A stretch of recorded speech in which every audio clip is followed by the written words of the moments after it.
우리 지난 시간에 프랑스 혁명의 배경에 대해서 잠깐 살펴보았었는데요. 프랑스 혁명 이전에 구제도라고 하는 사회 체제가 있었다. 그것이 이제 1, 2신분 특권 세력이 있고 3신분 이제 많은 세금과 공건적인 의무를 감당해야 되는 그런 사람들이 있었다라는 거 살펴봤었죠. 거기에 이어서 이제 1780년대 이제 혁명이 일어나기 직전의 상황이 어땠는가 우리가 간략히 살펴보면요. 1780년대에 프랑스에 흉년이 듭니다. 흉년이 들면서 경제적으로 조금 어려워지고요. 그 다음에 미국 혁명을 프랑스가 도와줬죠. 그러면서 돈을 왕창 써요. 그렇게 되니까 경제적으로 프랑스가 재정 악화가 됩니다. 국왕이 국가를 운영해 나가려면 돈이 필요한데 재정이 약화되니까 이걸 어떻게 해결할까 하다가 1신분, 2신분들 면세 특권을 가지고 있던 사람들한테 세금을 좀 거두면 되겠다라는 생각을 하게 돼요. 그래서 그들한테 세금을 거두려고 하니까 세금을 안 내던 사람들한테 세금 내라 그러면은 옳다구나 하고 내지 않죠. 이들이 반발을 하게 됩니다. 그러면서 이 1신분과 2신분이 3부회라는 것을 소집할 것을 요구해요. 3부회는 의회예요. 우리 예전에 교황의 아비뇽 뉴스 배울 때 잠깐 나왔었는데 프랑스의 1신분, 2신분, 3신분 대표들이 모여서 이제 결정을 하던 의회인데 사실 왕권을 지지하기 위해서 왕의 결정을 지지하기 위해서 왕이 소집했던 의회였습니다. 그런데 1780년대에 1신분, 2신분이 3부회를 모아라 라고 요구하게 된 것은요. 영국의 모습을 보면서 의회가 주도적으로 정치를 하는 것을 보게 된 거죠. 그래서 이 3부회가 프랑스에서 그런 역할을 할 수 있겠다라고 생각을 해서 3부회 소집을 요구하게 됩니다. 근데 3부회에는 1신분, 2신분뿐만 아니라 3신분들도 참여하게 되죠. 거기에 참여했던 3신분들이 이제 계몽사상 같은 거 익히면서 정부를 비판했었잖아요. 절대 왕정을 비판하고 그러면서 자기들도 목소리를 낼 수 있는 기회다라고 생각을 하게 됩니다. 자, 그래서 이 3신분 대표들이요, 이 3부회에서 머릿수 표결이라는 것을 요구하게 됩니다. 이 머릿수 표결은요, 1신분, 2신분, 3신분의 대표들이 모이면은 머릿수가 제일 많은 게 3신분이었어요. 그러니까 3신분들의 정치적 요구를 반영할 수 있는 방법이라고 생각을 했던 거죠. 기존의 3부회는요, 신분별 표결이에요. 그래서 어떤 안건에 대해서 귀족들이 찬성하고 성직자들이 찬성하면은 평민들이 머릿수가 많더라도 이들이 반대를 해봐야 소용이 없는 거예요. 신분별 투표이기 때문에. 그래서 그거 대신에 머릿수 표결을 하자 3신분의 정치적 요구를 이 3부회를 통해 뭔가 해결을 해보고자 합니다. 그런데 당연히 받아들여지지 않겠죠. 그렇게 되니까 이 3신분의 대표들이 모여서 국민의회라는 것을 만들고 이제 테니스 코트의 서약이라고 해서 헌법이 제정되기 전에 이 국민의회가 해산하지 않겠다. 우리의 요구를 받아달라라고 요구를 하게 됩니다.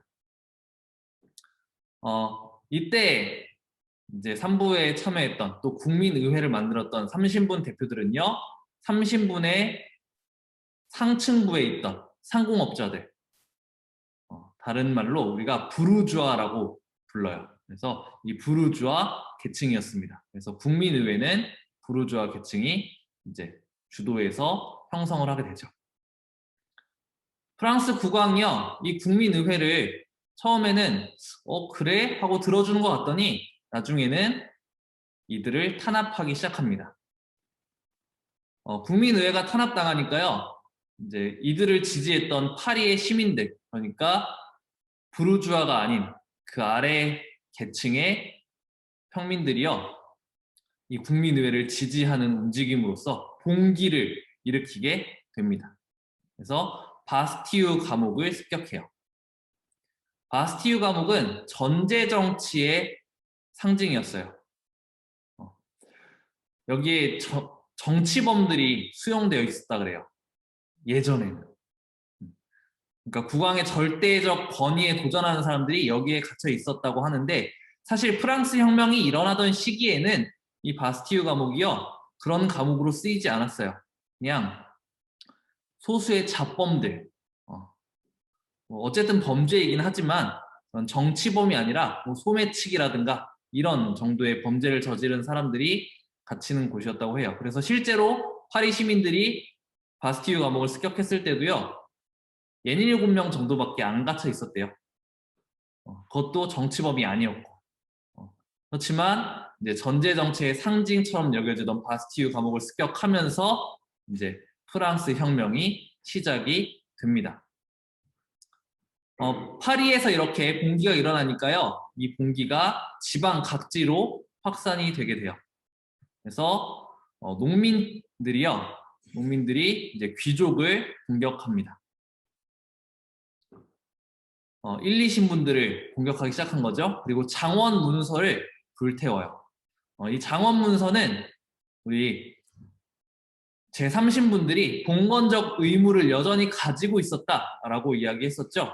그것을 기록해 놓은 문서입니다. 장원제와 농노제가 이제 자연스럽게 해체되어 갔지만, 그것은 이제 시대적인, 경제적인 여러 상황 속에서 자연스럽게 해체되어져 간 거지, 장원 문서를 찢어버리고 불태우고 이거 이제 없앨 거야 라고 얘기한 적은 없어요. 그러다 보니까 여전히 장원 문서가 남아 있습니다. 그것 때문에 삼신분들은 여전히 봉건적 의무를 져야 했어요. 그렇게 되니까 농민들이 이제 이때가 기회다,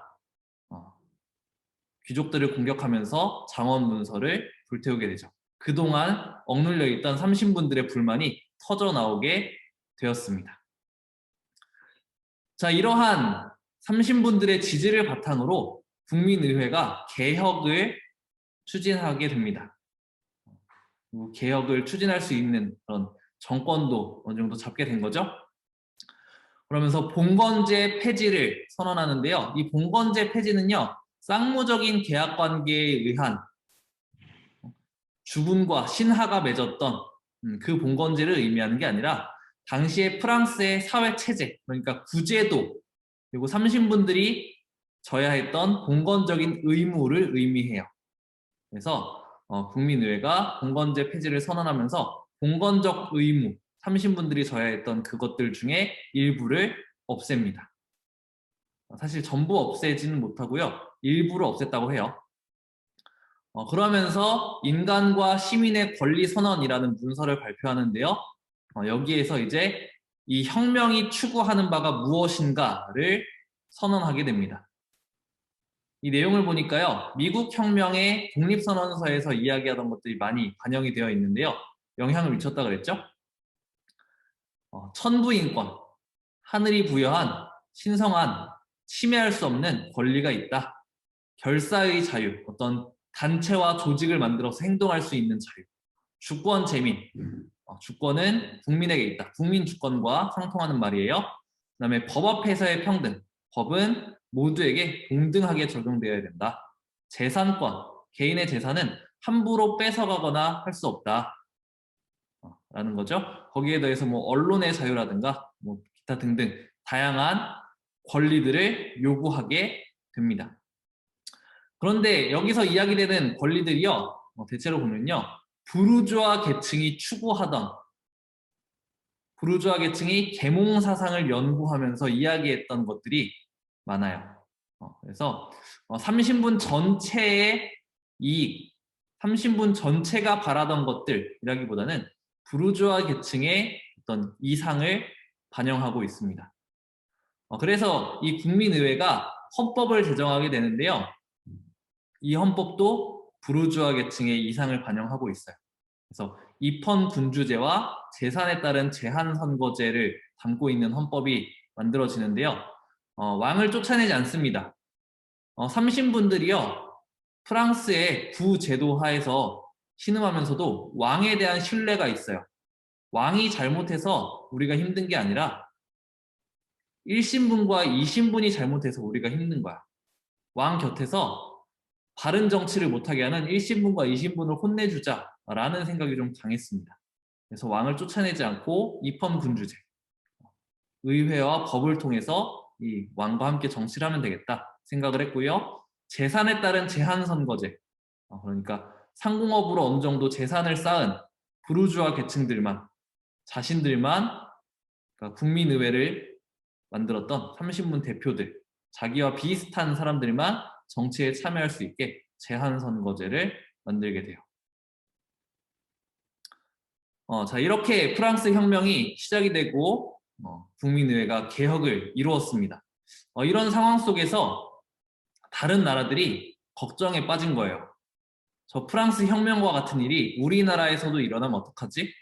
그렇게 되면서 오스트리아, 프로이센 같은 나라들이 동맹을 맺고 프랑스를 공격합니다. 그러니까 프랑스가 이제 전쟁에서 패배하면은 항복하게 될 거니까 전쟁에서 승리하면서 이 혁명의 분위기들을 없애버려야겠다라는 거예요. 그래서 전쟁이 발발합니다. 그런 상황 속에서 왕이요, 전쟁을 일으킨 오스트리아로 도망을 가려는 시도를 해요. 그러다가 붙잡혀요. 그리고 이 왕이 오스트리아 프로이센과 내통하고 있다는 그런 소문이 돌아요. 왕을 내쫓지 않고 이 입헌군주제를 만들었을 때 제3신분들은 왕에 대한 신뢰가 있었다 그랬죠. 왕이 잘못해서가 아니야 라고 생각을 했었는데 왕이 지금 우리를 공격하는 적국으로 도망가려고 해. 그들과 내통한대 라는 소식을 들은 30분들이 화가 나죠. 그래서 과격해진 파리의 민중들, 특별히 이제 부르주아보다 좀 가난했던 계층들, 상킬로트라고 부르는데 부르주아만큼 잘 살지 못했던 계층들을 의미해요. 이 사람들이 이제 왕궁을 습격합니다. 이 파리의 민중들은 조금 더 부르주아보다 급진적인 계층이어서요. 제한선거제보다는 좀 더 평등을 원했던 사람들이에요. 이 사람들이 이제 함께 부르주아와 함께 국민공회를 수립하게 됩니다. 그러니까 국민의회 때 부르주아 중심의 정권을 형성했다면 이제 파리 민중이 왕궁을 습격한 이후에 국민공회가 수립되면서는 부르주아보다 좀 더 낮은 계층에 있었던 상킬로트라든가 여러 평민들이 정치에 참여할 수 있게 된 거죠. 그러면서 공화정을 선포합니다. 왕을 이제 없애겠다라고 이야기해요. 왕에게 실망했으니까. 그리고 왕을 어떻게 해요? 처형해버립니다. 루이 16세를 단두대의 이슬로 사라지게 만들어요. 이 사건이 주변 국가에게 또 충격을 안겨줍니다. 그냥 혁명이 일어난 것도 충격이었는데 왕을 죽였어요. 엄청난 충격에 빠져요. 그래서 주변 국가들이 대불동맹이라고 해서 프랑스를 적대시하는, 프랑스를 대적하는 동맹을 만들고 또 전쟁을 일으키게 됩니다. 영국 혁명 때도 사실 왕 죽였었는데 영국은 섬나라잖아요. 그러다 보니까 이 파급력이 프랑스만큼 엄청 강하지 않았는데 프랑스는 당장 옆에 오스트리아, 신성로마 제국, 프로이센, 그다음에 뭐 에스파냐 등등 여러 나라들이 있죠. 그러니까 당장 옆에 있는 나라들이 그것에 대해서 불안감을 느끼면서 프랑스를 공격하기 시작합니다. 그렇게 되니까 프랑스가 조금 혼란한 상황에 빠졌겠죠? 이런 상황 속에서 국민공회 내에서도 급진적인 세력, 조금 더 혁명을 철저하게 이루어야 된다. 그러니까 좀 더 평등을 강조하고 모두에게 권리가 보장되어야 된다라고 주장을 했던 자코뱅파가 정권을 장악하게 됩니다. 그리고 이 국민공회의 자코뱅파가 새로운 헌법을 제정하게 되는데요. 공화제와 보통선거제. 아까 이미 공화정을 선포했죠. 이제 공화제를 헌법으로서 이야기하게 되고요. 그다음에 보통선거제, 선거권을 모두에게 돌아가게 합니다. 그런데요, 전쟁에 혼란한 와중에 이 헌법이 실행되지 못해요. 헌법을 제정했지만 야 이거 전쟁 끝나면 시작하자 라고 이야기를 하게 되고요.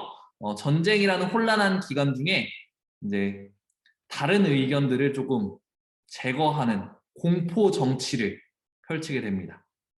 그래서 공안위원회와 혁명재판소라는 기구들을 만들고요. 반혁명 세력, 그러니까 혁명에 반대하거나 아니면 자코뱅파처럼 강경한 급진적인 혁명을 주장하지 않고 온건한 혁명을 이야기하는 사람들, 그러니까 생각이 다르면은 대체로 제거당했다고 보면 돼요. 공포 정치를 통해서 생각이 다른 사람들을 자코뱅파가 제거합니다. 자코뱅파가 이렇게 너무 과격하게 하니까 그것에 대한 불만이 이제 조금씩 쌓이게 되고요. 결국에는 이게 터져 나와서요. 테르미도르 반동이라는 사건이 일어나게 돼요. 반동이라는 거는 이제 혁명을 보통 이제 좌파 우파로 나눌 때 왼쪽으로 간다라고 보통 이야기를 해요. 그래서 왼쪽에서 튕겨져서 오른쪽으로 좀 갔다라는 의미입니다. 그래서 자코뱅파가 몰락하고요. 다시 부르주아 계층이 정권을 잡게 됩니다. 그 부르주아 계층이 이제 총재 정부를 수립하게 돼요. 자, 여기서 질문인데요. 국민의회가 제정한 헌법 우리 살펴봤었죠? 국민공회가 제정한 헌법도 살펴봤습니다. 둘 사이에 어떠한 차이점이 있는지 한번 생각해 보면 좋겠고요. 둘 사이의 차이가 발생한 원인이 뭘까? 그것도 한번 여러분들이 고민해 보면 좋겠습니다. 충분히 유추할 수 있을 거라고 생각해요. 자, 테르미도르 반동으로 이제 총재정부가 수립되었다 그랬죠? 그 총재정부는 부르주아 계층이 주도했다 그랬어요. 부르주아 계층은 국민의회를 주도했던 사람들이죠. 그래서 국민의회와 비슷한 정치 체제를 추구합니다. 제한선거제를 추구하고요. 국민공회, 자코뱅파보다는 온건한 혁명을 추진해요. 그랬더니 공포정치에 억눌려 있던 혁명에 반대하는 세력들이 목소리를 다시 내기 시작합니다. 야, 혁명 이제 좀 그만하자. 이렇게 반발하는 움직임들이 생겨나고요. 그리고 국민공회에 참여했던 자코뱅파에 참여했던 사람들이 야, 그동안 하던 거 왜 갑자기 그만하는 거야? 계속해서 급진적으로 가야지 라고 주장을 하기도 합니다. 그러니까 총재정부를 중심으로 혁명을 더 하자, 혁명을 그만하자 하는 세력들이 등장을 해서 프랑스의 내부가 혼란해져요. 근데 외부에서는 대불동맹이라 그래서 프랑스에 반대하는 나라들이 공격하고 있었다 그랬죠. 그러니까 국내도 국외도 모두 혼란한 상황에 처하게 됩니다. 그렇게 되니까 총재정부가요. 군대의 힘을 빌리려고 해요. 그래서 군대를 불러들입니다. 군대를 정치로 이제 불러들여요. 그때 이제 군대의 실력자, 군대에서 강한 영향력을 가지고 있던 사람이 나폴레옹이에요. 나폴레옹은 이 혁명 전쟁, 프랑스 혁명을 이제 탐탁치 않게 여기면서 쳐들어온 다른 나라들과 이제 전쟁을 하게 됐잖아요. 거기서 많은 공을 세운 사람이었습니다. 그러면서 이제 어느 정도 영향력과 지위를 가지게 된 사람인데요. 이 나폴레옹이 총재 정부를 내어 쫓게 됩니다. 총재 정부가 정치를 잘 못한다고 판단을 했고요.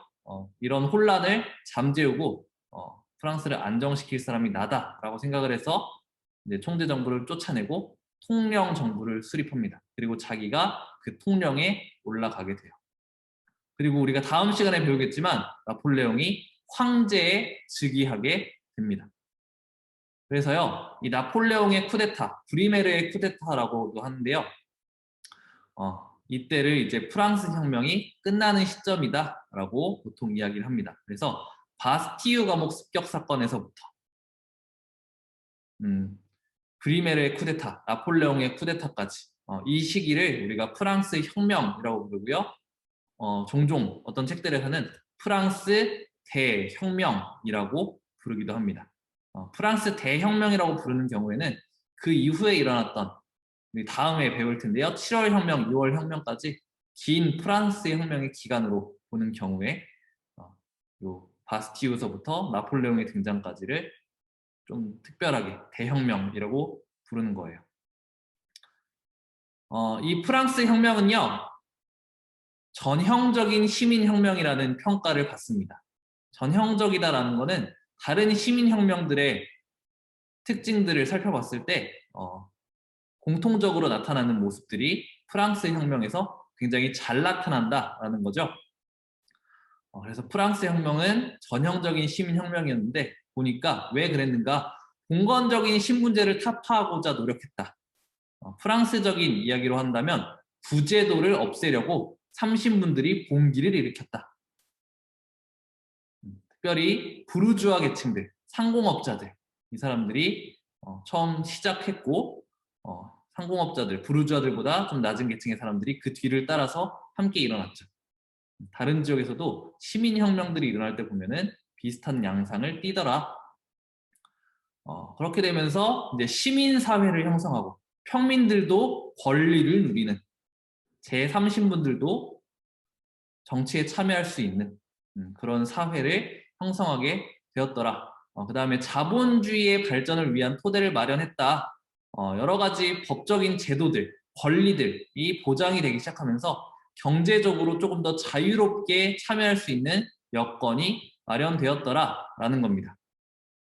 그래서 이 프랑스 혁명은 전형적인 시민혁명이라고 평가를 받고요. 그리고 민주주의 발전에 큰 영향을 미치게 됩니다.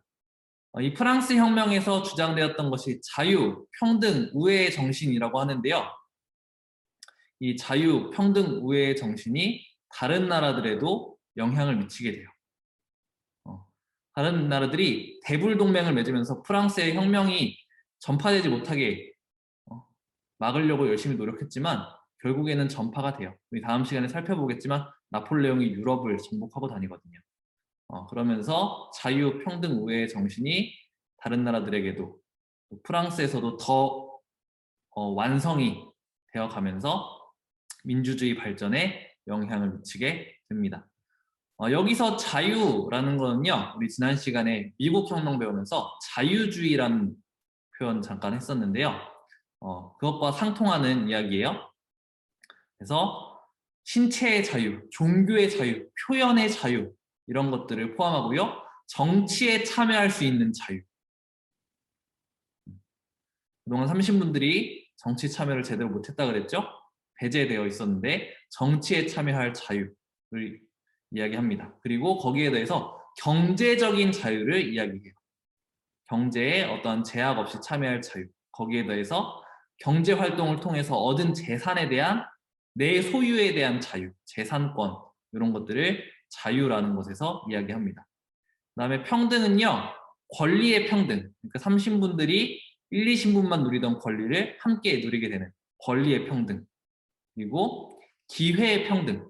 신분적인 제약으로 뭔가 시도할 수 없었던 일들이 있었다면 그거 없애고 모두가 능력에 따라서 동등한 기회를 받는 기회의 평등을 이야기하게 됩니다. 그렇지만 이 평등의 정신은요.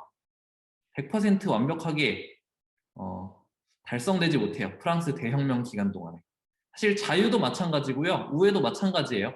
전부 다 부르주아 입맛에 맞는 정도까지 프랑스 혁명 기간 동안 성취가 되고요. 그 이후에 계속해서 자유, 평등, 우애가 모든 사람들에게까지 점점점 퍼져나가게 됩니다. 여기서 우애는요. 혁명에 참여하는 사람들 간의 공동체 의식, 연대, 한 마음으로 힘을 합쳐서 움직이고자 하는 그런 마음들, 그리고 프랑스의 국민적인 통합, 다른 나라로 전해졌을 때는 그 지역의, 그 나라의 통합, 이런 것들을 의미하는데요. 이것도 이 계층 간의 그런 갈등을 100% 무마하지 못하면서 완벽하게 완성되지 못했다라고 이렇게 이야기를 합니다. 그렇지만 이제 신분제를 타파하고자 노력했고 민주주의 발전, 자본주의 발전, 시민사회 발전에 영향을 미쳤다라는 점에서 그 이후에 이제 국민국가의 등장에 굉장히 큰 영향을 미쳤다라는 점에서 이 프랑스 혁명이 의미가 있다라고 이야기를 합니다. 뒤에 보이는 그림이 이제 바스티유 감옥을 습격하고 있는 모습인데요. 1789년 7월 14일에 바스티유 감옥을 습격해요. 이 사건이 이제 프랑스 혁명의 시작이 되었다 그랬죠. 그래서 오늘날에도 7월 14일을 프랑스 혁명 기념일로 지키고 있다고 합니다. 네, 오늘은 이렇게 프랑스 혁명의 과정에 대해서 또 그 영향에 대해서 한번 살펴봤습니다.